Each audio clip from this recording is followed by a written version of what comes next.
তো সাংবাদিক বন্ধুগণ, আমরা আজকে যে বিষয়টার উপর কথা বলবো সেটি হচ্ছে জনম্যান্ডেট বিহীন সরকার প্রধান শেখ হাসিনার ভারত সফর আগামী আওয়ামী লীগের ধারাবাহিক গামী চুক্তির নবসংস্করণ।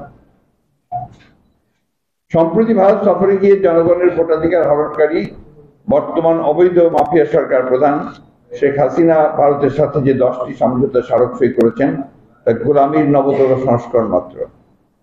কানেক্টিভিটির নামে বাংলাদেশের অভ্যন্তরে ভারতের এক অংশ থেকে আরেক অংশ পর্যন্ত রেল যোগাযোগের নামে করিডোর প্রদানের মাধ্যমে যা করা হয়েছে তাতে আমাদের সার্বভৌমত্ব জাতীয় নিরাপত্তা মারাত্মক হুমকির মুখে পড়বে। আমাদের নিশ্চয়ই 1972 সালে ভারতের সাথে স্বাক্ষরিত 25 বছরের চুক্তির কথা স্মরণ আছে। 52 বছর পর সে ধারাবাহিকতায় গত 22 জুন 2024 ভারতের সাথে সমঝোতার আড়ালে যে সকল চুক্তি করা হলো তা বাংলাদেশকে আজীবনের জন্য ভারতের গোলামে পরিণত করবে। এর ফলে বাংলাদেশের জাতীয় নিরাপত্তা বিপন্ন হওয়ার আশঙ্কা দেখা দিয়েছে। এইসব চুক্তি স্মারকের মাধ্যমে আমাদের দেশের প্রতিরক্ষা ও জাতীয় নিরাপত্তার বিষয়টিকে ভারতের জাতীয় প্রতিরক্ষা ও নিরাপত্তার অংশ পরিণত করা হয়েছে, যা খুবই বিপজ্জনক ও দেশের স্বাধীনতার প্রতি হুমকি। এটি শান্তিপূর্ণ সহাবস্থান ও জোট নিরপেক্ষ নীতির পরিপন্থী। বস্তুত এ সকল সমঝোতা চুক্তির মাধ্যমে শেখ হাসিনা বাংলাদেশকে আঞ্চলিক ভূ রাজনীতিতে নিরাপত্তা কৌশলগত বাফার স্টেট হিসেবে ভারতকে ব্যবহারের সুযোগ করে দিতে চায়। এর ফলে বাংলাদেশ নিশ্চিতভাবে আঞ্চলিক ভূ রাজনৈতিক প্রতিদ্বন্দ্বিতার জটিলতার মধ্যে জড়িয়ে পড়বে। যে 7টি সমঝোতা স্মারক নতুন করে সই করা হয়েছে সেগুলোর প্রায় সবগুলি বাংলাদেশের উত্তরাঞ্চল কেন্দ্রিক। প্রয়োজনের সময় বাংলাদেশ ভূখণ্ডকে ভারতের সামরিক ও বেসামরিক পণ্য পরিবহনের জন্য কৌশলগতভাবে অত্যন্ত গুরুত্বপূর্ণ চিকেন নেককে বাইপাস করে ব্যবহার করার সুদূর প্রসারী মহাপরিকল্পনা থেকেই এসব সমঝোতা চুক্তি করা হয়েছে বলে আমরা মনে করি। বাংলাদেশের স্বাধীনতা সার্বভৌমত্বকে জলাঞ্জলি দিয়ে শেখ হাসিনা বাংলাদেশকে দীর্ঘমেয়াদে ভারতের গোলামী চুক্তির গভীর ফাঁদে ফেলার সেই ঘৃণ্য ষড়যন্ত্রে লিপ্ত হয়েছে। জাতীয় স্বার্থ বিরোধী এহেন চুক্তি জনগণ কখনোই মেনে নেবে না।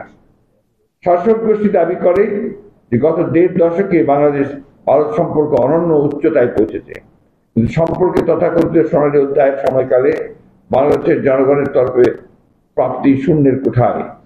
এ সময় দুই দেশের মধ্যকার লেনদেনের প্রধান অংশ জুড়ে রয়েছে কানেক্টিভিটির নামে একের পর এক ভারতকে ট্রানজিট ও করিডোর সুবিধা প্রদান। ট্রানজিট করিডোর দেওয়ার রাজনৈতিক, অর্থনৈতিক ও কৌশলগত ঝুঁকি সত্ত্বেও সবকিছুই একতরফাভাবে করা হয়েছে। এর মাধ্যমে বাংলাদেশের স্বার্থকে কোনো গুরুত্বই দেওয়া হয়নি। একদিকে ভারত পেয়েছে অবাধ স্থল ও নৌযান ট্রানজিট, যা ভারতের অবশিষ্ট অংশের সাথে উত্তর পূর্ব ভারতের 7 সিস্টার্সের যোগাযোগের সময় ও দৈর্ঘ্য কমিয়েছে সর্বনিম্ন প্রায় 3/4। কলকাতা আগরতলার 1700 কিলোমিটার দূরত্ব কমে দাঁড়িয়েছে 350 কিলোমিটার। ভারত পেয়েছে বাংলাদেশের পায়রা, মংলা ও চট্টগ্রাম বন্দর ব্যবহারের অগ্রাধিকার সুবিধা।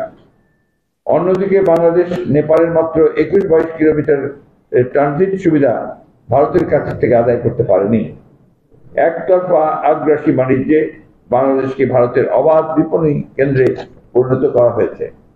দুদেশের সামগ্রিক 26 বিলিয়ন বাৎসরিক বাণিজ্যে বাংলাদেশের হিস্সা মাত্র 2 বিলিয়ন। এর মাঝেও রয়েছে শুভঙ্কর ফাঁকি। তীব্র বেকারত্বের বাংলাদেশে কাজ করছে লক্ষ লক্ষ ভারতের যুবক। ভারতের রেমিটেন্স আহরণের প্রধান উৎসের তালিকায় বাংলাদেশের অবস্থান 4 নম্বরে। সম্প্রতি অর্থমন্ত্রী সংসদে জানিয়েছেন গত 10 মাসে ভারতীয়রা নিয়ে গেছে $50.60 মিলিয়ন। আমরা জানি এর বাইরে অবৈধ পন্থায় নিয়ে যাচ্ছে লক্ষ লক্ষ ডলার।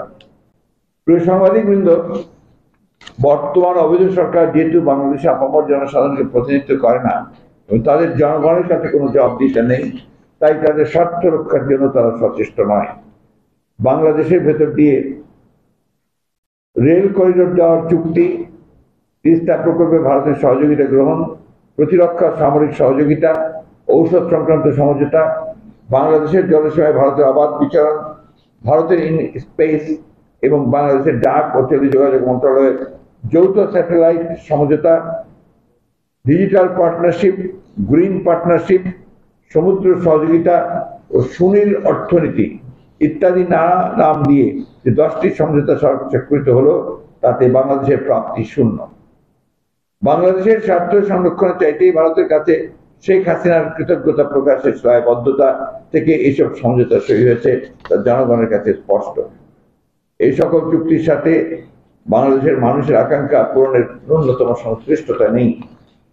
সে কারণেই বহু পূর্বে ভারত ঘোষিত $7.5 বিলিয়ন ভারতীয় ঋণ চুক্তির লাইন অফ ক্রেডিট এলওসি বাস্তবায়নের প্রক্রিয়া ত্বরান্বিত করার বিষয়ে স্থাপন ছিল নীরব।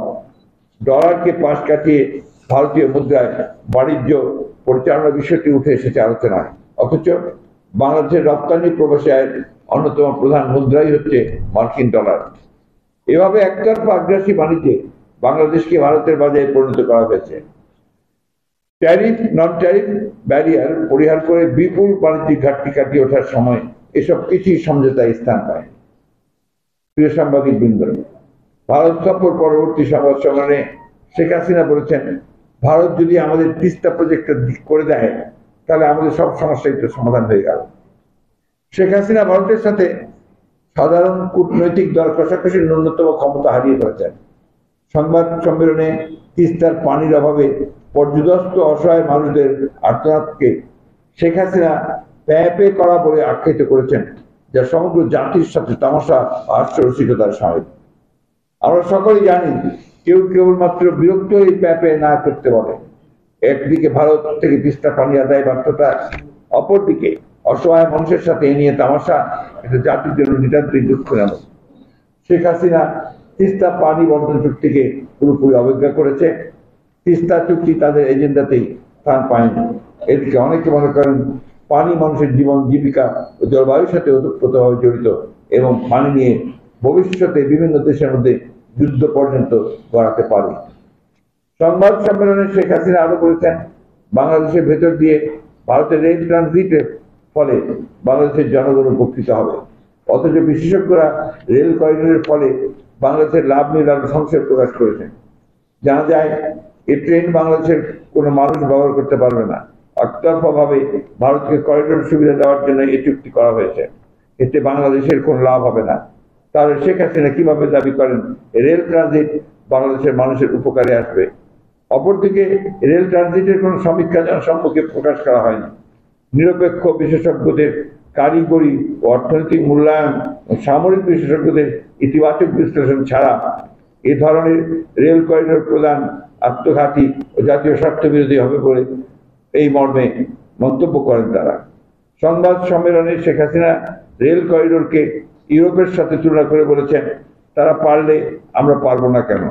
কথা হলো, ইউরোপের ক্ষেত্রে বিষয়টি বহুদেশীয়, আমাদের ক্ষেত্রে যা কেবলই দ্বিপাক্ষিক। তাছাড়া ইউরোপের সকল দেশে সুশাসন আইন নীতি বিরাজমান, যা আমাদের দেশে অনুপস্থিত।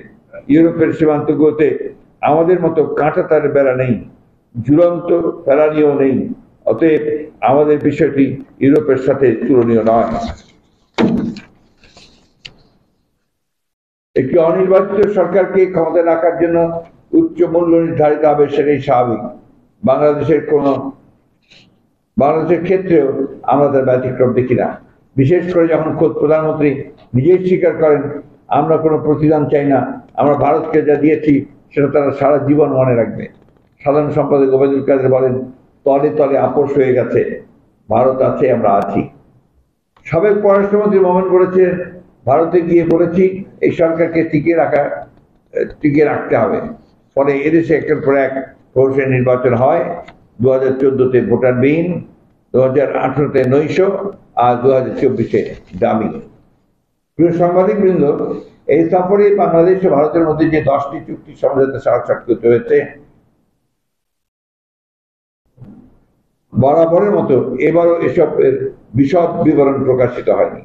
তবে ভারতের বিদেশ মন্ত্রণালয়, দেশীয় আন্তর্জাতিক সংবাদ মাধ্যম এবং বিশেষজ্ঞ মতামতের ভিত্তিতে যতটুকু জানা যায়, তাতে গ্রিন পাওয়ার বিষয়ে আমাদের অভিজ্ঞতা সমঝোতা স্মারকের প্রত্যাশার সাথে সামঞ্জস্যপূর্ণ নয়।